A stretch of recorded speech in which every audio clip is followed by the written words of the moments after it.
I'm a Protestant, so prayer to the saints is one of those things that I just haven't ever been able to get behind. But it's for a reason that I've never heard anyone talk about. See, I don't think praying to the saints is idolatry. I do think the saints in heaven are more alive than us and are actively praying for the church. Sips with Sarah does a great job of articulating a scriptural basis for this practice in this video. But despite all these coherent arguments, I keep coming back to a verse I rarely hear mentioned when discussing this topic.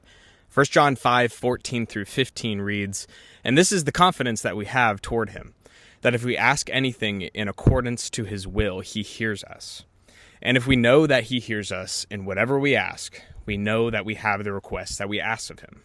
While an aspect of prayer is supplication, asking for things, the whole of prayer seems to be a subjection to God's sovereign will. If we ask for something, and it's in God's good pleasure, he will answer that prayer.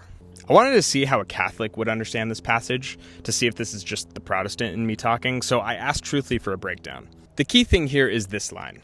This passage invites us to cultivate a prayer life that is both confident and humble, trusting in God's perfect will for our lives.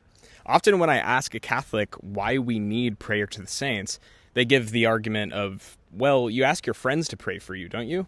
But this is where the Catholic position loses me. I don't ask my friends to pray for me because I think if enough people with enough righteousness ask God for something enough times, he'll answer our prayers.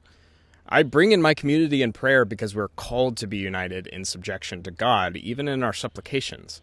In other words, prayer is more for our sake than it is for God's. The saints are in heaven. They'll be praying for us whether we ask them to or not.